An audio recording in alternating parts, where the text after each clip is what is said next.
Buenos días, jóvenes. En esta ocasión continuamos cabalgando por nuestro hermoso Jalisco y nos encontramos en las afueras de Pantanal.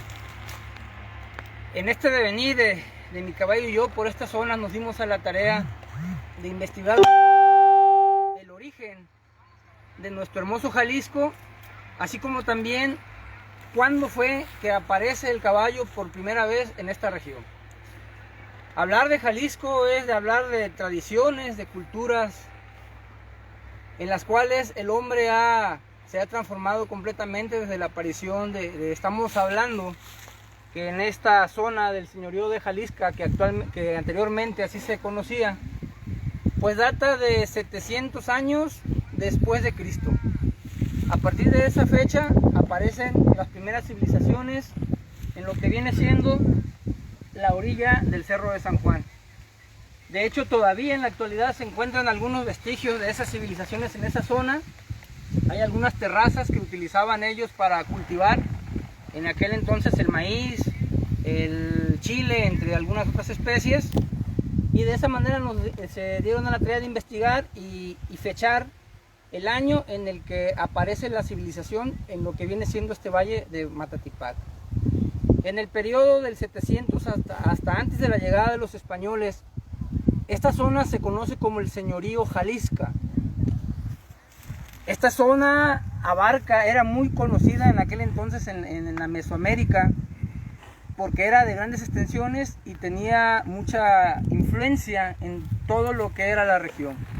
Vamos a ir avanzando un poco para describirles qué comprendía el territorio del señorío Jalisco. Vamos al norte, en lo que viene siendo el lindero del río Santiago, hasta ahí delimitaba lo que era el señorío. Al sur, lo que viene siendo Miravalles, el río de Miravalles. Al oriente, donde sale el sol, abarcaba hasta Jala, y al poniente llegaba hasta el mar. De hecho, como dato curioso, cuando la llegada de los primeros navíos españoles que desembarcaban en lo que ahora es el puerto de San Blas, en aquel entonces lo conocían como el puerto de Jalisco. De esta manera dimensionamos la grandeza de este territorio, su cultura, su gente. Desarrollaron la agricultura, desarrollaron también lo que es su religión. En aquel entonces sus deidades pues eran naturales. Ellos lo representaban con los animales de aquel entonces. El sol era una de las deidades que ellos tenían y lo representaban con la guacamaya. Y lo que respecta a lo desconocido, a lo difícil, en aquel entonces se presentaban y no tenían explicaciones algunas, pues aparece la víbora como parte de esas deidades de culto. Cuando hablamos de la víbora, en la actualidad nos llega la palabra rabona. Esa es una leyenda que se origina aquí en el señorío Jalisco, en la época antes de la llegada de los españoles, en la cual no es más que un efecto natural, lo que viene siendo una tromba o un remolino de aire y agua que se generaba en la parte de lo que es la cofradía aquí en Testerazo y circulaba por la parte de atrás de Pantanal hasta llegar a lo que viene siendo el rancho el rancho de Piña, a espaldas de lo que es el rastro municipal. Llevaba gran cantidad de agua y desembocaba y llegaba a lo que era el arroyo del Indio. En aquellas épocas, pues las viviendas eran de paja, eran de lodo, eran muy frágiles, y cada vez que se presentaba este fenómeno natural, pues hacía desmanes, destruía los sembradíos, destruía todo a su paso. Esto originó que en aquellas ocasiones, cuando no había un significado de las cosas, pues lo relacionaban con sus dioses, y de esa manera nace lo que viene siendo la leyenda de lo que es la culebra. Para vías de reducir la fuerza de este fenómeno, los habitantes de aquel entonces ofrecían en tributo una vida humana de un menor, de un recién nacido. Cada verano que se presentaba este fenómeno natural, ofrecían ellos en sacrificio a un niño recién nacido. A la llegada de los españoles, ahí ya entra lo que viene siendo la aparición del caballo en todo Mesoamérica, y aquí en lo que viene siendo nuestro territorio Jalisco, con la llegada de Nuño de Guzmán, que fue uno de los conquistadores de aquella época junto con Hernán Cortés, aunque se conoce que Nuño de Guzmán era un poco más sanguinario a la hora de hacer sus conquistas. Nuño de Guzmán se asentó en lo que viene siendo Colima, recorre su caminar hasta lo que es Guadalajara, llega a Ixtlán, a Jala y aparece por esta zona del Cerro de San Ángel. Es donde aparece el caballo en esta región. Estamos hablando que en esa época llegaron con Nuño de Guzmán aproximadamente 12 jinetes, 300 militares de la infantería españoles y aproximadamente 7,000 indígenas o indios de aquella zona que se unieron a las fuerzas españolas, llegaron aquí y diezmaron la población. Y en ese momento es cuando aparece el caballo en lo que viene siendo el territorio de nuestro hermoso Jalisco. Es impresionante, imagínense ustedes cuando por primera vez aquellas personas ven estos hermosos animales. Y aparte de su monumentalidad, cubiertos completamente por una armadura de guerra, montados con un personaje, un caballero también con su escudería de metal, la sensación que causó, el impacto que causó a las comunidades de aquel entonces. Quienes poseían caballos pues eran los militares, eran los ricos de aquel entonces, los virreyes, y los indios no tenían acceso al uso de estos animales. De esa manera conocemos la grandeza de este territorio, del señorío Jalisco, su cultura, sus leyendas, lo que viene siendo la Rabona. Volviendo al tema de la Rabona, llegan los franciscanos después de que aparece Nuño de Guzmán, se dan cuenta de esta ofrenda que hacían los indios, los naturales de ese entonces, y lo que hace es que prohíben el sacrificio humano.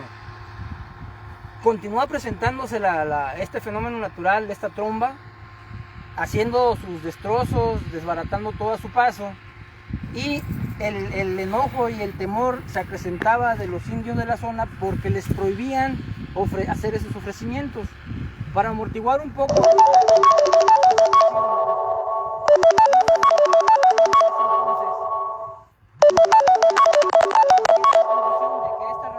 esta víbora o este fenómeno natural salía de lo que ahora conocemos como la Cueva del Diablo, que se encuentra en la zona de Chapula.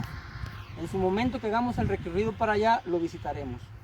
Llega este franciscano a esta zona, habla con este fenómeno natural o con esta deidad de aquel entonces, y lo que hace es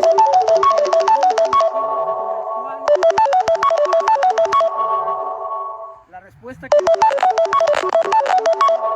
molesta con los ciudadanos de aquel entonces porque ya no la veneraban y hacían ofrendas humanas. Fue tanto el enojo de que empezó a conocérsele como la Rabona, porque al momento que se formaba y de esa manera empezó a llamarse la Rabona, se formaba como tal, llegaba, se queda Rabón. Ese era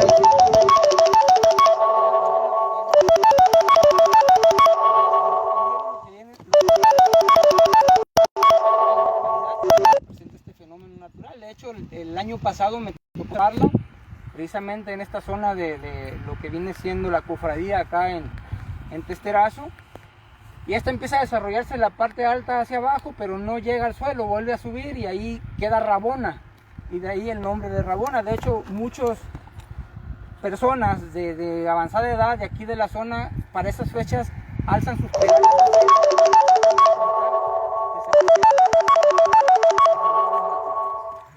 Así, jóvenes, es como aparece el territorio de Jalisco, que era lo que lo comprendía territorialmente, quienes habitaban. Los primeros habitantes, les decía, fueron los toltecas en el año 700.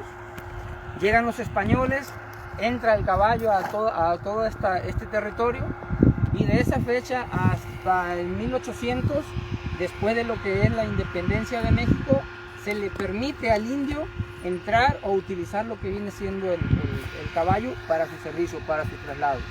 En ese ínter, cuando hablábamos de las grandes haciendas, de las rancherías de los virreyes, pues únicamente se utilizaba el animal para arar tierras y para trasladar en carruajes y para trasladar a las grandes personalidades de aquel entonces. Llega la independencia, se consuma este y el caballo empieza a tener otro uso para en las rancherías, para las personas comunes o quien tuviera el recurso para mantener a un animal de este tipo. Ya el caballo entra a lo que viene siendo nuestra zona de nuestro territorio de Hermoso Jalisco. Nos trasladamos hasta antes de la Revolución Mexicana. Llega la Revolución Industrial y el caballo baja en el sentido de que su utilidad a la población. ¿De qué manera? Y entran las maquinarias como tenemos acá. Tenemos un tractor de la actualidad, pero esa función que hace el tractor era lo que hacían los caballos en aquella época. Llega la industria, el caballo desaparece y en la actualidad Jalisco y Jalisco, la cabecera municipal, y Pantanal son de las comunidades que más arraigado tenemos el uso del caballo para cuestiones ecuestres, ya sea para eventos, ya sea para demostraciones o simplemente cabalgar por todo lo que es este valle de nuestro hermoso Jalisco. Esta es una manera general que quise compartir con ustedes para tener una idea más amplia de lo que viene siendo nuestro territorio de Jalisco. Tepic no existía como tal, Tepic estaba asentado en Compostela, de hecho los españoles le llamaban Tepique.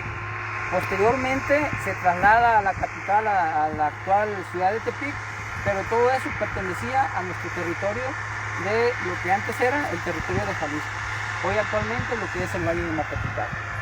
Esperamos que haya sido de su agrado. Vamos a continuar cabalgando, vamos a continuar investigando y les prometo tener nuevas cápsulas informativas, información que sea de su agrado, en compañía de nuestro gran amigo el Federal, que siempre es contento de estar aquí con nosotros. Esperamos que nos den like a la página de Hermoso Jalisco. Mandarle un saludo, se me pasaba muy importante, a todos nuestros paisanos en Estados Unidos. Mucha gente de Jalisco, del municipio de Jalisco, Pantanal, Testerazo, la cabecera municipal, radican allá y siempre es un gusto saludarlos. Idaho, Oklahoma, Denver, Colorado, Kansas, toda la California, todo el territorio norteamericano también es territorio nacional, porque allá una gran parte de nuestros paisanos, de nuestros nacionales, viven allá por cuestiones de trabajo y de darle una mejor vida a las personas que se quedan aquí. Esperemos les haya sido de su interés. Continuaremos investigando y por lo pronto nosotros seguiremos cabalgando en nuestro hermoso Jalisco. Hasta luego, jóvenes.